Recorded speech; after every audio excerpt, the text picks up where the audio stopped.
ನಮಸ್ತೆ ಕರ್ನಾಟಕ ಟಿವಿಯ prime time ನ್ಯೂಸ್ಗೆ ಸ್ವಾಗತ. ನಾನು ಕಾವ್ಯ ಹೆಗಡೆ. ಇದೀಗ ಈ ದಿನದ ಹೆಡ್ಲೈನ್ಸ್.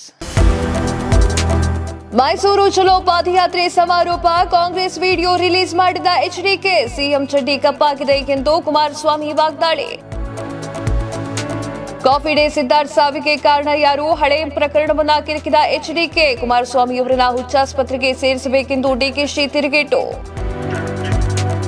ವಯನಾಡಿನಲ್ಲಿ ಭೂಕುಸಿತ ದುರಂತ. ವೈಮಾನಿಕ ಸಮೀಕ್ಷೆ ನಡೆಸಿದ ಪ್ರಧಾನಿ ಮೋದಿ. ಘಟನೆಯಲ್ಲಿ 400 ಜನರ ಸಾವು, 100ಕ್ಕೂ ಹೆಚ್ಚು ಜನರು ನಾಪತ್ತೆ.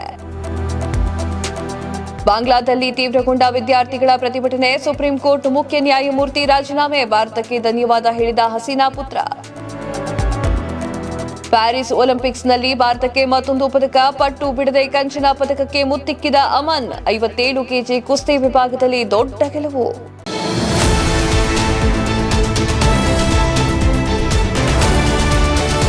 ಮೋಡ ಪ್ರಕರಣವನ್ನ ಖಂಡಿಸಿ ಬಿಜೆಪಿ ಹಾಗೂ ಜೆಡಿಎಸ್ ಪಾದಯಾತ್ರೆಯನ್ನ ಹಮ್ಮಿಕೊಂಡಿತ್ತು. ಮೈಸೂರು ಚಲೋ ಎನ್ನುವಂತಹ ಪಾದಯಾತ್ರೆಗೆ ಇವತ್ತಿನ ದಿನ ತೆರೆ ಬಿದ್ದಿದೆ. ಈ ಒಂದು ಸಮಾರಂಭದಲ್ಲಿ ಮೈಸೂರಿನ ಮಹಾರಾಜ ಕಾಲೇಜಿನಲ್ಲಿ ಈ ಒಂದು ಸಮಾರಂಭ ನಡೆಯಿತು. ಸಮಾರಂಭದಲ್ಲಿ ಎಚ್.ಡಿ. ಕುಮಾರಸ್ವಾಮಿ ಅವರು ಡಿಕೆ ಶಿವಕುಮಾರ ಹಳೆಯ ಪ್ರಕರಣವನ್ನ ಬಯಲಿಗೆ ಎಳೆದಿದ್ದಾರೆ. ಯಾವೆಲ್ಲ ಮಹತ್ವದ ಮಾತುಗಳನ್ನ ಎಚ್.ಡಿ. ಕುಮಾರಸ್ವಾಮಿ ಅವರು ಹೇಳಿದ್ದಾರೆ ಅನ್ನೋದ್ರ ಬಗ್ಗೆ ಡೀಟೇಲ್ಸ್ ಅನ್ನ ಕೊಡ್ತೀವಿ ನೋಡಿ. ಮೋಡ ಹಗರಣವನ್ನ ಖಂಡಿಸಿ ಬಿಜೆಪಿ ಜೆಡಿಎಸ್ ಆರಂಭ ಮಾಡಿರುವಂತಹ ಮೈಸೂರು ಚಲೋ ಕಾರ್ಯಕ್ರಮಕ್ಕೆ ತೆರೆ ಬಿದ್ದಿದೆ. ಮೈಸೂರಿನ ಮಹಾರಾಜ ಕಾಲೇಜು ಮೈದಾನದಲ್ಲಿ ನಡೆದಿರುವಂತಹ ಸಮಾವೇಶದಲ್ಲಿ ಮೈತ್ರಿ ನಾಯಕರ ಕಾಂಗ್ರೆಸ್ ಸರ್ಕಾರ ಹಾಗೂ CM Siddaramaiah, DCM DK Shivakumar ಅವರ ವಿರುದ್ಧ ವಾಗ್ದಾಳಿಯನ್ನ ನಡೆಸಿದ್ದಾರೆ. ಕೇಂದ್ರ ಸಚಿವ ಎಚ್.ಡಿ. ಕುಮಾರಸ್ವಾಮಿ ಮಾತನಾಡಿ, ಮೈಸೂರು ಚಲೋಗೆ ಚಾಲನೆಯನ್ನ ನೀಡಿದ ಬಳಿಕ ಕಾಂಗ್ರೆಸ್ ಆಂದೋಲನದ ಕಾರ್ಯಕ್ರಮವನ್ನ ಬಿಡದಿಯಿಂದ ಪ್ರಾರಂಭ ಮಾಡಿತ್ತು. ಈ ಕಾರ್ಯಕ್ರಮದಲ್ಲಿ ಕಾಂಗ್ರೆಸ್ ನಾಯಕರು ಹಲವಾರು ಪ್ರಶ್ನೆಗಳನ್ನ ಬಿಜೆಪಿ ಜೆಡಿಎಸ್ ಮುಂದೆ ಇಟ್ಟಿದ್ದಾರೆ. ಜೊತೆಗೆ ನನ್ನ ಮತ್ತು ಯಡಿಯೂರಪ್ಪ ಅವರ ಆಡಳಿತ ಅವಧಿಯ ಹೇಳಿಕೆಯ ವಿಡಿಯೋಗಳನ್ನ ಕಾರ್ಯಕ್ರಮದಲ್ಲಿ ಕಾಂಗ್ರೆಸ್ನವರು ಪ್ರದರ್ಶನ ಮಾಡಿದ್ದಾರೆ. ನಾನು ಮತ್ತು ಬಿಎಸ್ವೈ ಅವರ ನಡುವಿನ ರಾಜಕೀಯ ಸಂಘರ್ಷ ಮಾಡಿರಬಹುದು. ಅದಕ್ಕೆಲ್ಲ ಉತ್ತರವನ್ನ ನೀಡುವ ನೈತಿಕತೆಯನ್ನ ನಾವಿಬ್ಬರು ಹೊಂದಿದ್ದೇವೆ. ಅದಕ್ಕೂ ಮುಂಚೆ ಕಾಂಗ್ರೆಸ್ ಮಹಾನಾಯಕರ ವಿಡಿಯೋಗಳನ್ನ ಹಾಕಿ ಅಂತ ಹೇಳಿ ಬಹಿರಂಗ ವೇದಿಕೆಯಲ್ಲಿ ಕುಮಾರಸ್ವಾಮಿ ಅವರು ವಿಡಿಯೋವೊಂದನ್ನ ರಿಲೀಸ್ ಮಾಡಿದ್ದಾರೆ. ನನ್ನ ಅಣ್ಣನ ಮಗನನ್ನ ನಾನು ಜೈಲಿಗೆ ಕಳಿಸಿದ್ದೇನೆ ಅಂತಿದ್ರಲ್ಲ ಶಿವಕುಮಾರ್, ಮಿಸ್ಟರ್ ಶಿವಕುಮಾರ್, ನಾನು ಚಾಮುಂಡೇಶ್ವರಿಯ ಸನ್ನಿಧಾನದಲ್ಲಿ ನಿಂತ್ಕೊಂಡು ಮಾತನಾಡುತ್ತಿದ್ದೇನೆ. ಕಾಫಿ ಡೇ ಸಿದ್ಧಾರ್ಥ್ ಸಾವಿಗೆ ಕಾರಣ ಯಾರು ಅಂತ ಹೇಳ್ತೀರಾ ಅಂತ ಹೇಳಿ ಡಿಕೆ ಶಿವಕುಮಾರ್ಗೆ ಪ್ರಶ್ನೆಯನ್ನ ಎಸೆದಿದ್ದಾರೆ. ಸಿಎಂ ಸಿದ್ದರಾಮಯ್ಯ ವಿರುದ್ಧವೂ ಎಚ್.ಡಿ. ಕುಮಾರಸ್ವಾಮಿ ಅವರು ವಾಗ್ದಾಳಿಯನ್ನ ನಡೆಸಿದ್ದಾರೆ. ನೀವು ಹಿಂದುಳಿದ ವರ್ಗಗಳ ಮುಖ್ಯಮಂತ್ರಿ ಅಲ್ಲ, ನೀವು 6.5 ಕೋಟಿ ಜನಗಳ ಪ್ರತಿನಿಧಿಸುವಂತಹ ಮುಖ್ಯಮಂತ್ರಿ. 6.5 ಕೋಟಿಯ ಜನರ ರಕ್ಷಣೆ ಮಾಡುವಂತಹ ಜವಾಬ್ದಾರಿ ನಿಮ್ದು. ಕಪ್ಪು ಚುಕ್ಕೆ ಇಲ್ಲ ಅಂತಾರೆ. ಸಿದ್ದರಾಮಯ್ಯ ಅವರ ಚಡ್ಡಿ ಕಪ್ಪು ಚುಕ್ಕೆ ಮಾಡ್ಕೊಂಡಿರಬಹುದು ಅಂತ ಎಚ್.ಡಿ. ಕುಮಾರಸ್ವಾಮಿ ಅವರು ವ್ಯಂಗ್ಯವನ್ನ ಆಡಿದ್ದಾರೆ. ಮಾಜಿ ಸಿಎಂ ಬಿಎಸ್ ಯಡಿಯೂರಪ್ಪ ಅವರು ಮಾತನಾಡಿ, ನನ್ನ ಬದುಕಿನ ಕೊನೆಯ ಉಸಿರು ಇರುವವರೆಗೂ ರಾಜಕೀಯದಲ್ಲಿ ಇದ್ದು ನಿಮ್ಮನ್ನ ಮನೆಗೆ ಕಳಿಸ್ತೀನಿ ಅಂತ ಹೇಳಿದ್ದಾರೆ. ಮೈಸೂರು ಚಲೋ ಪಾದಯಾತ್ರೆಯಲ್ಲಿ ಆ ಒಂದು ಸಮಾರಂಭದಲ್ಲಿ ಎಚ್.ಡಿ. ಕುಮಾರಸ್ವಾಮಿ ಅವರು ಮಾತನಾಡಿರುವಂತಹ ಮಾತಿಗೆ ಡಿಕೆ ಶಿವಕುಮಾರ್ ಅವರು ತಿರುಗೇಟನ್ನ ನೀಡಿದ್ದಾರೆ. ಎಚ್.ಡಿ. ಕುಮಾರಸ್ವಾಮಿ ಅವರು ಹೇಳಿರುವಂತಹ ಹಳೆ ಪ್ರಕರಣಕ್ಕೆ ಸಂಬಂಧಪಟ್ಟಂತಹ ಸಿದ್ಧಾರ್ಥ್ ಸಾವಿನ ಸುದ್ದಿಯನ್ನ ಮಾತನಾಡಿದ್ರು ಎಚ್.ಡಿ. ಕುಮಾರಸ್ವಾಮಿ ಅವರು. ಆ ವಿಚಾರಕ್ಕೆ ಸಂಬಂಧಪಟ್ಟಂತೆ ಡಿಕೆ ಶಿವಕುಮಾರ್ ಅವರು ಎಚ್.ಡಿ. ಕುಮಾರಸ್ವಾಮಿಗೆ ತಿರುಗೇಟನ್ನ ನೀಡಿದ್ದಾರೆ. ಹಾಗಾದ್ರೆ ಡಿಕೆ ಶಿವಕುಮಾರ್ ಏನಂದ್ರು ಅನ್ನೋದ್ರ ಬಗ್ಗೆ ತೋರಿಸ್ತೀವಿ ನೋಡಿ. ಎಸ್.ಎಂ. ಕೃಷ್ಣ ಅವರ ಅಳಿಯ ಸಿದ್ಧಾರ್ಥ್ ಅವರ ಸಾವಿಗೆ ಕಾರಣ ಯಾರು ಎನ್ನುವಂತಹ ಎಚ್.ಡಿ. ಕುಮಾರಸ್ವಾಮಿ ಪ್ರಶ್ನೆಗೆ ಡಿಕೆ ಶಿವಕುಮಾರ್ ಅವರು ತಿರುಗೇಟನ್ನ ನೀಡಿದ್ದಾರೆ. ಕುಮಾರಸ್ವಾಮಿ ಅವರು ಇತ್ತೀಚೆಗೆ ನೀಡುತ್ತಿರುವಂತಹ ಹೇಳಿಕೆ ನೋಡ್ತಾ ಇದ್ರೆ ಅವರಿಗೆ ಆದಷ್ಟು ಬೇಗ ಹುಚ್ಚಾಸ್ಪತ್ರೆಯಲ್ಲಿ ಚಿಕಿತ್ಸೆಯನ್ನ ಕೊಡಿಸಬೇಕಾಗಿದೆ. ನಾನು ದೇವೇಗೌಡರ ವಿರುದ್ಧ 1985ರಲ್ಲಿ ಚುನಾವಣೆಗೆ ಸ್ಪರ್ಧೆಯನ್ನ ಮಾಡಿದ್ದೆ. ಬಂಗಾರಪ್ಪ ಅವರ ಸಂಪುಟದಲ್ಲಿ ನಾನು ಸಚಿವನಾಗಿದ್ದೆ. ನನ್ನ ಹಾಗೂ ಎಸ್.ಎಂ. ಕೃಷ್ಣ ಅವರ ನಡುವಿನ ಸಂಬಂಧದ ಕುರಿತು ಕುಮಾರಸ್ವಾಮಿಗೆ ಏನ್ ಗೊತ್ತಿದೆ? ಅವರಿಗೆ ಹುಚ್ಚು ಹಿಡಿದಿದೆ. ಅವರಿಗೆ ಸೂಕ್ತ ಚಿಕಿತ್ಸೆಯನ್ನ ಕೊಡಿಸಿ ಅಂತ ಅವರ ಪಕ್ಷದವರಿಗೆ, ನಾಯಕರಿಗೆ, ಹಿತೈಷಿಗಳಿಗೆ ಹೇಳೋಣ ಅಂತ ಕಿಡಿಕಾರಿದ್ದಾರೆ. ನಾನು ಬಡವರ ಆಸ್ತಿಯನ್ನ ಲೂಟಿ ಮಾಡಿದ್ದೇನೆ ಎನ್ನುವುದು ಕುಮಾರಸ್ವಾಮಿ ಅವರನ್ನ ಕರೆದುಕೊಂಡು ಬಂದು ನನ್ನ ಮುಂದೆ ನಿಲ್ಲಿಸಿ ಬಡವರಿಗೆ ತೊಂದರೆ ನೀಡಿ ಆಸ್ತಿ ಕಿತ್ತುಕೊಳ್ಳುವುದು ನಮ್ಮ ಜಾಯಮಾನದಲ್ಲಿ ಇಲ್ಲ. ಕುಮಾರಸ್ವಾಮಿ ಬಗ್ಗೆ ಯೋಗೇಶ್ವರ್ ಅವರೇ ಈಗಾಗಲೇ ಮಾಹಿತಿಯನ್ನ ನೀಡಿದ್ದಾರೆ. ಅವರ ಬಗ್ಗೆ ಯೋಗೇಶ್ವರ್ ಉತ್ತರವನ್ನ ನೀಡ್ತಾರೆ ಅಂತ ತಿರುಗೇಟನ್ನ ನೀಡಿದ್ದಾರೆ. ಗೃಹಲಕ್ಷ್ಮಿಯ ಯೋಜನೆಯ ಹಣ 2 ತಿಂಗಳಾದ್ರೂ ಕೂಡ ಬ್ಯಾಂಕ್ಗೆ ಬರ್ತಾ ಇಲ್ಲ ಅಂತ ಹೇಳಿ ಮಹಿಳೆಯರು ಆಕ್ರೋಶವನ್ನ ಹೊರಹಾಕಿದ್ರು. ಈ ವಿಚಾರಕ್ಕೆ ಸಂಬಂಧಪಟ್ಟಂತೆ ಲಕ್ಷ್ಮಿ ಹೆಬ್ಬಾಳ್ಕರ್ ಅವರು ಒಂದಿಷ್ಟು ಮಾಹಿತಿಯನ್ನ ಕೊಟ್ಟಿದ್ದಾರೆ. ಯಾಕಾಗಿ ಈ ಒಂದು ಗೃಹಲಕ್ಷ್ಮಿ ಯೋಜನೆ ಹಣ ಕೈ ಸೇರಿಲ್ಲ ಅನ್ನೋದ್ರ ಬಗ್ಗೆ ಕಂಪ್ಲೀಟ್ ಡೀಟೇಲ್ಸ್ ಅನ್ನ ಕೊಡ್ತೀವಿ ನೋಡಿ. ಗೃಹಲಕ್ಷ್ಮಿ ಯೋಜನೆಯ ಹಣ ಮಹಿಳೆಯರ ಖಾತೆಗೆ ವರ್ಗಾವಣೆಯಾಗದೇ ಇರುವುದು 2-3 ತಿಂಗಳುಗಳಿಂದ ಬಾಕಿ ಇರುವ ಬಗ್ಗೆ ವ್ಯಾಪಕ ಆಕ್ರೋಶ ವ್ಯಕ್ತವಾಗ್ತಾ ಇದೆ. ಈ ಕುರಿತು ಸಚಿವೆ ಲಕ್ಷ್ಮಿ ಹೆಬ್ಬಾಳ್ಕರ್ ಅವರು ಸ್ಪಷ್ಟನೆಯನ್ನ ನೀಡಿದ್ದಾರೆ. ಗೃಹಲಕ್ಷ್ಮಿ ಯೋಜನೆಗೆ ಪ್ರತಿ ತಿಂಗಳಿಗೆ 2,400 ಕೋಟಿ ರೂಪಾಯಿ ಖರ್ಚಾಗುತ್ತದೆ. ಮಂಡ್ಯದಲ್ಲಿ ಡಿಪಿಟಿಗೆ ಪುಷ್ ಮಾಡಿ 3 ದಿನಗಳಾಯಿತು. ಇನ್ನು 4-5 ಜಿಲ್ಲೆಗಳಿಗೆ ಯೋಜನೆಯ ಹಣ ದೊರಕಬೇಕಾಗಿದೆ. ಬ್ಯಾಂಕ್ಗಳಿಗೆ ಹಣ ಕಳಿಸಿಕೊಡುತ್ತೇವೆ. ಸ್ಥಳೀಯ ಮಟ್ಟವಾಗಿ ಯಜಮಾನಿಯವರಿಗೆ ಖಾತೆಗೆ ವರ್ಗಾವಣೆ ಮಾಡಬೇಕು. ದೊಡ್ಡ ಮಟ್ಟದ ಹಣ ಆಗಿರುವ ಕಾರಣ ವಿಳಂಬ ಆಗ್ತಿದೆ ಅಂತ ಹೇಳಿದ್ದಾರೆ.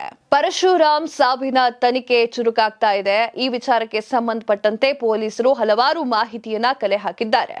ಹಾಗಾದ್ರೆ ಅವೆಲ್ಲ ಮಾಹಿತಿ ಯಾವುದು ಅಂತ ನೋಡ್ಕೊಂಡು ಬರೋಣ ಬನ್ನಿ. ಪಿಎಸ್ಐ ಪರಶುರಾಮ್ ಅನುಮಾನಾಸ್ಪದ ಸಾವು ಪ್ರಕರಣದ ಕುರಿತು ತನಿಖೆ ಚುರುಕುಗೊಳಿಸಲಾಗಿದೆ. ಇತ್ತೀಚೆಗೆ ಸಿಐಡಿ ಅಧಿಕಾರಿಗಳು ಪೊಲೀಸ್ ವಸತಿ ಗೃಹದ ಪರಶುರಾಮ್ ಅವರ ಮನೆಗೆ ಭೇಟಿಯನ್ನ ನೀಡಿ ಸ್ಥಳ ಮಹಜರನ್ನ ಕೂಡ ನಡೆಸಿದ್ದಾರೆ. ಈ ವೇಳೆ ಕಾಂಗ್ರೆಸ್ ಶಾಸಕ ಚಿನ್ನಾರೆಡ್ಡಿ ಪಾಟೀಲ್ ಹೆಸರಿನ ಲೆಟರ್ ಹೆಡ್ ಪತ್ತೆಯಾಗಿದ್ದು, ಸದ್ಯ ಇದೀಗ ಮಹತ್ವದ ಮಾಹಿತಿಯನ್ನ ಕಲೆ ಹಾಕಿದ್ದಾರೆ.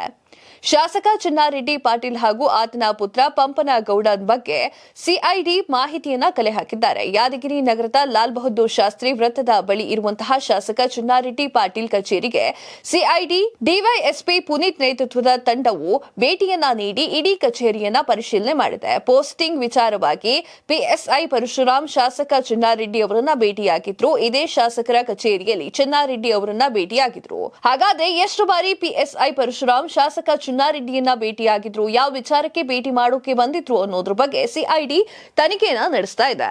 ಬಾಂಗ್ಲಾದೇಶದ ನಿರಾಶ್ರಿತರ ಪೈಕಿ 5 ಜನರಿಗೆ ಭಾರತ ಪೌರತ್ವವನ್ನ ನೀಡಿದೆ. ಹಾಗಾದ್ರೆ ಯಾರು ಈ 5 ಜನ, ಯಾಕಾಗಿ ಪೌರತ್ವವನ್ನ ಭಾರತ ನೀಡಿದೆ ಅನ್ನೋದ್ರ ಬಗ್ಗೆ ಡೀಟೇಲ್ಸ್ ಕೊಡ್ತೀವಿ ನೋಡಿ.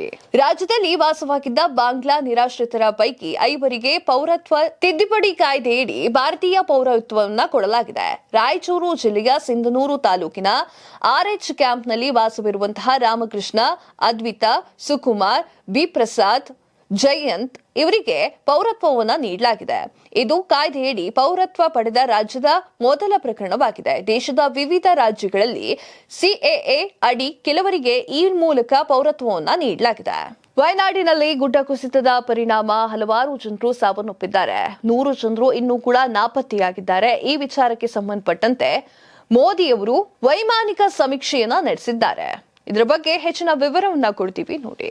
ಕೇರಳದ ವಯನಾಡಿನಲ್ಲಿ ಭೂಕುಸಿತ ಸಂಬಂಧಿಸಿದಂತಹ ಪ್ರದೇಶಕ್ಕೆ ಪ್ರಧಾನಿ ನರೇಂದ್ರ ಮೋದಿ ಅವರು ಭೇಟಿಯನ್ನ ನೀಡಿದ್ದಾರೆ. ವಿಪತ್ತು ಪೀಡಿತ ಪ್ರದೇಶಗಳ ವೈಮಾನಿಕ ಸಮೀಕ್ಷೆಯನ್ನ ನಡೆಸಿರುವಂತಹ ಪ್ರಧಾನಿ ಸರ್ಕಾರ ಕೈಗೊಂಡಿರುವಂತಹ ಪರಿಹಾರ ಮತ್ತು ಪುನರ್ವಸತಿಗಳ ಕ್ರಮಕ್ಕೆ ಪರಿಶೀಲನೆಯನ್ನ ನಡೆಸಿದ್ದಾರೆ. ಭಾರತೀಯ ವಾಯುಪಡೆ ಹೆಲಿಕಾಪ್ಟರ್ನಲ್ಲಿ ಚೋರಲ್ಮಲ್, ಮಂಡಕೈ ಮತ್ತು ಇನ್ನು ಹಲವಾರು ಗ್ರಾಮಗಳಿಗೆ ಮೋದಿ ವೈಮಾನಿಕ ಸಮೀಕ್ಷೆಯನ್ನ ನಡೆಸಿದ್ದಾರೆ. ಕಣ್ಣೂರು ವಿಮಾನ ನಿಲ್ದಾಣಕ್ಕೆ ತೆರಳಿರುವಂತಹ ಮೋದಿ ಅವರನ್ನ ಕೇರಳದ ಸಿಎಂ ಪಿಣರಾಯಿ ಅವರು ಸ್ವಾಗತವನ್ನ ಮಾಡಿದ್ರು. ಗಾಜಾದಲ್ಲಿ ಶಾಲೆಗಳ ಮೇಲೆ ವೈಮಾನಿಕ ದಾಳಿ ನಡೀತಾ ಇದೆ. ಹಾಗಾದ್ರೆ ಈಗ ಗಾಜಾದ ಪರಿಸ್ಥಿತಿ ಏನಾಗಿರಬಹುದು ಅನ್ನೋದ್ರ ಬಗ್ಗೆ ಡೀಟೇಲ್ಸ್ ತೋರಿಸ್ತೀವಿ ನೋಡಿ. ಗಾಜಾದ ನಿರಾಶ್ರಿತರ ಆಶ್ರಯ ನೀಡಿದ್ದ ಶಾಲೆಯೊಂದರ ಮೇಲೆ ಇಸ್ರೇಲ್ ನಡೆಸಿರುವಂತಹ ವೈಮಾನಿಕ ದಾಳಿಯಲ್ಲಿ 100ಕ್ಕೂ ಹೆಚ್ಚು ಪ್ಯಾಲೆಸ್ತೀನಿಯರು ಮೃತಪಟ್ಟಿದ್ದಾರೆ. ಅಲ್ ತಬಾಯಿನ್ ಶಾಲೆಯಲ್ಲಿ ಮುಂಜಾನೆ ಪ್ರಾರ್ಥನೆಯನ್ನ ಮಾಡುತ್ತಿರುವಂತಹ ವೇಳೆಯಲ್ಲಿ ವೈಮಾನಿಕ ದಾಳಿ ನಡೆದಿದೆ. ಇದು ಸಾವು ನೋವುಗಳು ಹೆಚ್ಚಾಗಲು ಕಾರಣವಾಗಿದೆ. ದಾಳಿ ಕುರಿತಂತೆ ಪ್ರತಿಕ್ರಿಯೆ ನೀಡಿರುವಂತಹ ಇಸ್ರೇಲ್ ವಾಯುಪಡೆ ಹಮಾಸ್ ಕಮಾಂಡ್ ಸೆಂಟರ್ಗಳನ್ನ ಗುರಿ ಮಾಡಿಕೊಂಡು ದಾಳಿಯನ್ನ ನಡೆಸ್ತಾ ಇದೆ ಅಂತ ಹೇಳಿತು. ಬಾಂಗ್ಲಾದೇಶದಲ್ಲಿ ವಿದ್ಯಾರ್ಥಿಗಳ ಪ್ರತಿಭಟನೆ ಮುಂದುವರೆದಿದೆ. ಸುಪ್ರೀಂ ಕೋರ್ಟ್ನ ನ್ಯಾಯಾಧೀಶರು ರಾಜೀನಾಮೆಯನ್ನ ನೀಡಿದ್ದಾರೆ. ಹಾಗಾದ್ರೆ ಏನ್ ನಡೀತಾ ಇದೆ ಬಾಂಗ್ಲಾದೇಶದಲ್ಲಿ ಅನ್ನೋದ್ರ ಬಗ್ಗೆ ತೋರಿಸ್ತೀವಿ ನೋಡಿ. ಬಾಂಗ್ಲಾದೇಶದ ಮಾಜಿ ಪ್ರಧಾನಿ ಶೇಖ್ ಹಸೀನಾ ಅವರು ದೇಶದಿಂದ ಪಲಾಯನ ಮಾಡಿದ ಹಲವಾರು ದಿನಗಳ ನಂತರ ಬಾಂಗ್ಲಾದೇಶದ ಮುಖ್ಯ ನ್ಯಾಯಮೂರ್ತಿಗಳಾಗಿರುವಂತಹ ಒವೈದುಲ್ ಅವರು ರಾಜೀನಾಮೆಯನ್ನ ನೀಡಿದ್ದಾರೆ. ಢಾಕಾದಲ್ಲಿ ಸುಪ್ರೀಂ ಕೋರ್ಟ್ ಆವರಣದಲ್ಲಿ ನೂರಾರು ವ್ಯಕ್ತಿಗಳು ಸುತ್ತುವರೆದು ಬೃಹತ್ ಪ್ರತಿಭಟನೆಯನ್ನ ನಡೆಸಿದ ನಂತರ ಇವರು ರಾಜೀನಾಮೆಯನ್ನ ನೀಡಿದ್ದಾರೆ. ವಿದ್ಯಾರ್ಥಿಗಳು, ವಕೀಲರು ಮತ್ತು ಸ್ಥಳೀಯ ಸಂಸ್ಥೆಗಳ ಸದಸ್ಯತ್ವವನ್ನು ಒಳಗೊಂಡು ಪ್ರತಿಭಟನಾಕಾರರು ಸ್ಥಳೀಯ ಹವಾಮಾನ ಮಧ್ಯಾಹ್ನ 1 ಗಂಟೆಯ ಒಳಗೆ ಮುಖ್ಯ ನ್ಯಾಯಾಧೀಶರು ಮತ್ತು ಮೇಲ್ಮನವಿ ವಿಭಾಗದ ಇತರ ನ್ಯಾಯಾಧೀಶರು ರಾಜೀನಾಮೆ ನೀಡಬೇಕು ಅಂತ ಒತ್ತಾಯ ಮಾಡಿದ್ರು. ಶನಿವಾರ ಬೆಳಗ್ಗೆಯವರೆಗೆ ಒತ್ತಡ ಹೆಚ್ಚಾಗಿತ್ತು. ನಮ್ಮ ಬೇಡಿಕೆಯನ್ನ ಈಡೇರಿಸದೇ ಇದ್ರೆ ನ್ಯಾಯಾಧೀಶರ ನಿವಾಸಿಗಳಿಗೆ ಮುತ್ತಿಗೆ ಹಾಕುವುದಾಗಿ ಪ್ರತಿಭಟನಾಕಾರರು ಬೆದರಿಕೆಯನ್ನ ಕೂಡ ನೀಡಿದ್ರು. ಹೆಚ್ಚುತ್ತಿರುವಂತಹ ಅಶಾಂತಿಯ ನಡುವೆ ನಡೆಯುತ್ತಿರುವಂತಹ ಬಿಕ್ಕಟ್ಟನ್ನ ಪರಿಹರಿಸಲು ಕರೆದಿದ್ದಂತಹ ನ್ಯಾಯಾಲಯದ ಸಭೆಯನ್ನ ಮುಖ್ಯ ನ್ಯಾಯಮೂರ್ತಿಯವರು ಮುಂದೂಡಿದ್ರು. ಇನ್ನು ಮಾಜಿ ಪ್ರಧಾನಿ ಶೇಖ್ ಹಸೀನಾ ಅವರ ಪುತ್ರ ಸಜೀಬ್ ವಾಜಿದ್ ಜಾಯ್ ಅವರು ಭಾರತದ ಪ್ರಧಾನಿ ನರೇಂದ್ರ ಮೋದಿ ಅವರಿಗೆ ಧನ್ಯವಾದವನ್ನ ಸೂಚಿಸಿದ್ದಾರೆ. ತನ್ನ ತಾಯಿಯ ಜೀವವನ್ನ ಉಳಿಸಿದ ಮೋದಿ ಹಾಗೂ ಭಾರತ ಸರ್ಕಾರಕ್ಕೆ ನನ್ನ ಧನ್ಯವಾದಗಳು ಅಂತ ಹೇಳಿದ್ದಾರೆ. ಬ್ರೆಜಿಲ್ನಲ್ಲಿ ವಿಮಾನ ದುರಂತವಾಗಿದೆ. ಎಷ್ಟು ಜನರು ಸಾವನ್ನಪ್ಪಿದ್ದಾರೆ ಅನ್ನೋದ್ರ ಬಗ್ಗೆ ಡೀಟೇಲ್ಸ್ ಅನ್ನ ತೋರಿಸ್ತೀವಿ ನೋಡಿ. ಪ್ರಾದೇಶಿಕ ಟರ್ಬೋ ಪ್ರೂಫ್ ವಿಮಾನದ ಬ್ರೆಜಿಲ್ನ ಸಾವೋ ಪೌಲ್ ಬಳಿ ಪತನಗೊಂಡಿದ್ದ ಅದರಲ್ಲಿ ಸಿಬ್ಬಂದಿಗಳು, ಪ್ರಯಾಣಿಕರು ಸೇರಿ ಒಟ್ಟು 70 ಮಂದಿ ಸಾವನ್ನಪ್ಪಿದ್ದಾರೆ. ಪರಾನಾ ರಾಜ್ಯದ ಕ್ಯಾಸ್ಕಾವೆಲ್ನಿಂದ ಸಾವೋ ಪೌಲ್ ಮುಖ್ಯ ಅಂತಾರಾಷ್ಟ್ರೀಯ ವಿಮಾನ ನಿಲ್ದಾಣಕ್ಕೆ ಹೊರಟಿರುವಂತಹ ಏರ್ಲೈನ್ ವಿಮಾನವು ಸಾವೋ ಪೌಲ್ನಿಂದ ವಾಯುವ್ಯಕ್ಕೆ 80 ಕಿಲೋಮೀಟರ್ ದೂರದಲ್ಲಿರುವಂತಹ ಪಟ್ಟಣದಲ್ಲಿ ಪತನಗೊಂಡಿದೆ. ವಿಮಾನ ವಸತಿ ಪ್ರದೇಶದಲ್ಲಿ ಬಿದ್ದರೂ ನಾಗರಿಕರಿಗೆ ಯಾವುದೇ ತೊಂದರೆ ಉಂಟಾಗಿಲ್ಲ, ಸಾವು ನೋವು ಸಂಭವಿಸಿಲ್ಲ ಅಂತ ವರದಿಯಾಗಿದೆ. ಪೈಲಟ್ ವಿಮಾನ ಮನೆಗಳ ಮೇಲೆ ಬೀಳದಂತೆ ತಪ್ಪಿಸಿದ್ದಾರೆ ಅಂತ ಹೇಳಿ ಅಧಿಕಾರಿಗಳು ತಿಳಿಸಿದ್ದಾರೆ. ಪ್ಯಾರಿಸ್ ಒಲಿಂಪಿಕ್ನಲ್ಲಿ ಭಾರತ 6ನೇ ಪದಕವನ್ನ ಗೆದ್ದಿದೆ. ಹಾಗಾದ್ರೆ ಆ ಒಂದು 6ನೇ ಪದಕವನ್ನ ತಂದುಕೊಟ್ಟಿದ್ದು ಯಾರು, ಅವರ ಹಿನ್ನೆಲೆ ಏನು ಅನ್ನೋದ್ರ ಬಗ್ಗೆ ತೋರಿಸ್ತೀವಿ ನೋಡಿ. ಪ್ಯಾರಿಸ್ ಒಲಿಂಪಿಕ್ ಭಾರತ 6ನೇ ಪದಕವನ್ನ ತನ್ನ ಖಾತೆಗೆ ಹಾಕೊಂಡಿದೆ. ಚೊಚ್ಚಲ ಒಲಿಂಪಿಕ್ ಆಡ್ತಿರುವಂತಹ ಅಮನ್ ಪುರುಷರ 57 ಕೆಜಿ ತೂಕ ಕುಸ್ತಿ ವಿಭಾಗದಲ್ಲಿ ಕಂಚಿನ ಪದಕಕ್ಕೆ ಕೊಳ್ಳನ್ನ ಇಟ್ಟಿದ್ದಾರೆ. ಕಂಚಿನ ಪದಕಕ್ಕಾಗಿ ನಡೆದ ಪಂದ್ಯದಲ್ಲಿ ಪೋರ್ಟೋರಿಯೋ ಕುಸ್ತಿಪಟುವನ್ನ 13-5ರಿಂದ ಏಕಪಕ್ಷೀಯವಾಗಿ ಸೋಲಿಸಿದ ಮೂಲಕ ಅಮನ್ ಕಂಚಿನ ಪದಕವನ್ನ ತನ್ನದಾಗಿಸಿಕೊಂಡಿದ್ದಾರೆ. ಇದರೊಂದಿಗೆ ಒಲಿಂಪಿಕ್ಸ್ನಲ್ಲಿ ಭಾರತ 6ನೇ ಪದಕ ಗೆದ್ದಿತು. ಇದಿಷ್ಟು ಈ ಹೊತ್ತಿನ ಸುದ್ದಿಯಾಗಿತ್ತು. ಮತ್ತಷ್ಟು ಸುದ್ದಿಗಳಿಗಾಗಿ ನೋಡ್ತಾ ಇರಿ ಕರ್ನಾಟಕ ಟಿವಿ. ಇದು ಕನ್ನಡಿಗರ ಧ್ವನಿ.